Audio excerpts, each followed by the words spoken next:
আসসালামু আলাইকুম, সবাইকে স্বাগতম জানাচ্ছি মিলিস কিচেন কর্নার থেকে আবারও আরেকটি নতুন রেসিপি নিয়ে। এখন সামারের সময় সাজনার সিজন, আর এইভাবে সাজনা রান্না করে খেতে খুবই ভালো লাগে। তো আজকে আমি তৈরি করছি সাজনার ডাল।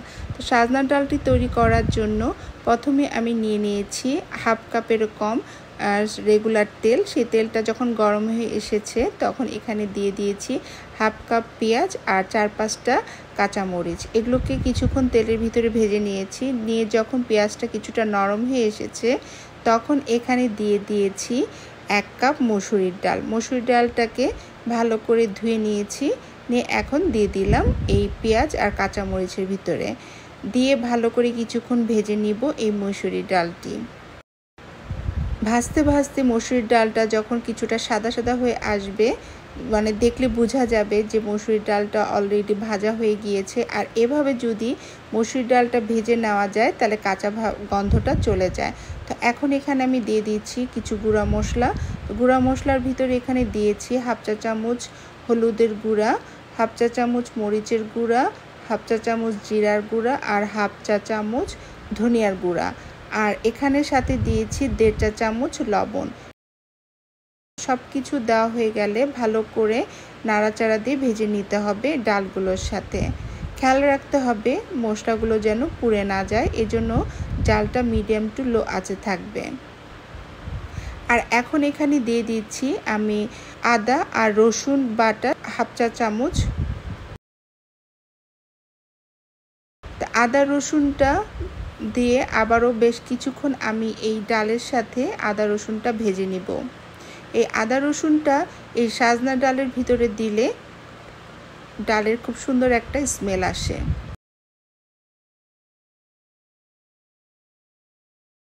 তো এভাবে সব কিছু ভাজা হয়ে গেলে আমি এখানে দিয়ে দিয়েছি পুরা 6 কাপ গরম পানি। এখানে কিন্তু গরম পানিটা দেওয়ার চেষ্টা করবেন, ঠান্ডা পানি দিলে কিন্তু ডালটা কিন্তু টড়ায় যাবে, ভালো করে সিদ্ধ হবে না। এখানে আমি নিয়েছি সাজনাগুলোকে ভালো করে ছিলে নিয়ে ধুয়ে নিয়েছি, ধুয়ে রেডি করে রেখেছি। যখন ডালটা সিদ্ধ হয়ে আসবে তখন এই সাজনাগুলোকে ডালের ভিতরে দিয়ে দেব। ডালটা সিদ্ধ হয়েছে কিনা আমি চেক করে নিচ্ছি। তো ডালটা যেন ভালো মতো সিদ্ধ হয় এজন্য আবারও ঢাকনা দিয়ে দিলাম। আর এই সাজনার সাথে আজকে আমি এখানে দিব হচ্ছে আলুগুলোকে ভালো করে ছিলে ধুয়ে পানিতে রেখে দিয়েছি, কারণ আলু না হলে কালো হয়ে যায়। আর এখানে আমি সাথে দিব আজকে টমেটো, আর বাগাদের জন্য এখানে কেটে নিয়েছি রসুন কুচি, পেঁয়াজ কুচি, কাঁচামরিচ আর ধনিয়া পাতা। আবারও ঢাকনাটা খুলে এখন চেক করে নিব আমার ডালটা সিদ্ধ হয়েছে কিনা। ডালটা আমার সিদ্ধ হয়েছে। আজকে আমার ডাল সিদ্ধ হতে প্রায় 20 থেকে 25 মিনিট লেগেছে। তো এখন একটি ডাল ঘুটনি দিয়ে ডালগুলোকে খুব সুন্দর মতো ঘুটে নিব, যেন কোনো দানা দানা না থাকে। ডালটা ঘুটা হয়ে গিয়েছে। এখন আমি এই ডালের ভিতরে যে আগের থেকে সাজনাগুলোকে কেটে রেখেছিলাম সেই সাজনাগুলো এখন দিয়ে দিব। সাজনাগুলো দেওয়া হয়ে গেলে নাড়াচাড়া দিয়ে আমি সাজনাগুলোকে ঢেকে দিব 10 মিনিটের জন্য।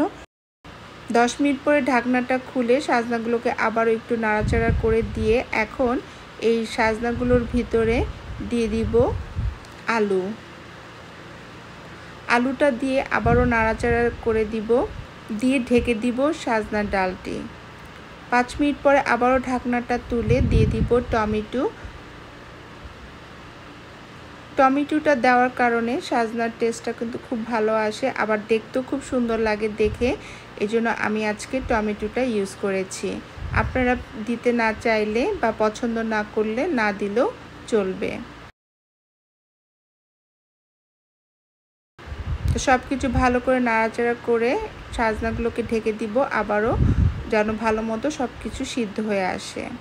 আর এদিকে আমার সাজনাগুলো সিদ্ধ হয়ে এসেছে। এখন আমি এই সাজনার জন্য একটি ফোড়ন তৈরি করব। সেই ফোড়ন তৈরি করার জন্য এখানে আমি নিয়েছি আধা কাপ সয়াবিন তেল।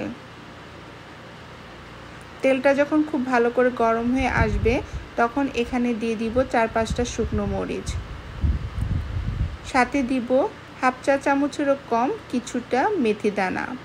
এই মেথিটার জন্য সাজনার ডালের খুব সুন্দর একটা গন্ধ ছড়াবে। তো মেথি আর শুকনা মরিচটা সুন্দর মতো তেলে প্রথমে ভেজে নেব। এরপরে দিয়ে দিব রসুন কুচি। রসুন কুচি দিয়ে কিছুক্ষণ নাড়াচাড়া করে দিয়ে দিব পেঁয়াজ কুচি। তারপর সবগুলোকে ভালো করে তেলের ভিতরে ভেজে নিব। ভাজতে ভাজতে যখন সবগুলো সুন্দর মতো ব্রাউন কালার হয়ে আসবে তখন এগুলো সাজনা ডালের উপরে ঢেলে দিব। আর এগুলো ঢালার আগে আমি হাফ চা চামচও ভাজা জিরার গুঁড়ো দিয়েছিলাম। তো সব কিছু দেওয়া হয়ে গেলে সুন্দর মতো নাড়াচাড়া করে এই সাজনা ডালটা আমি কিছুক্ষণ ঢেকে দিব। যে বাগারটা আমি দিয়েছি সেই বাগারটা যেন সুন্দর মতো এই সাজনা ডালের ভিতরে ছড়িয়ে যায়। 5 মিনিট পর ঢাকনাটা খুলে এর মধ্যে দিয়ে দিব কিছু পরিমাণ ধনিয়া পাতা। ধনিয়া পাতাটা দিয়ে আবারও একটু হালকা নাড়াচাড়া দিয়ে ঢাকনাটা ঢেকে দিব এবং এই সময় আমি চুলার জালটাও বন্ধ করে দিব। 5 মিনিট চুলার মধ্যে রেখে এখন এই সাজনা ডালটা আমার তৈরি হয়ে গেল।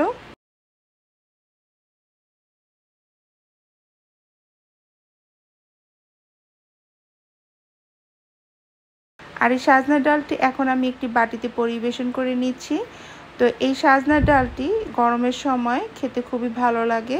তো আজকে আমার এই রেসিপিটি যদি ভালো লেগে থাকে তাহলে প্লিজ লাইক কমেন্ট শেয়ার করতে ভুলবেন না। এখানে শেষ করছি। সবাই ভালো থাকেন, সুস্থ থাকেন। আল্লাহ হাফেজ।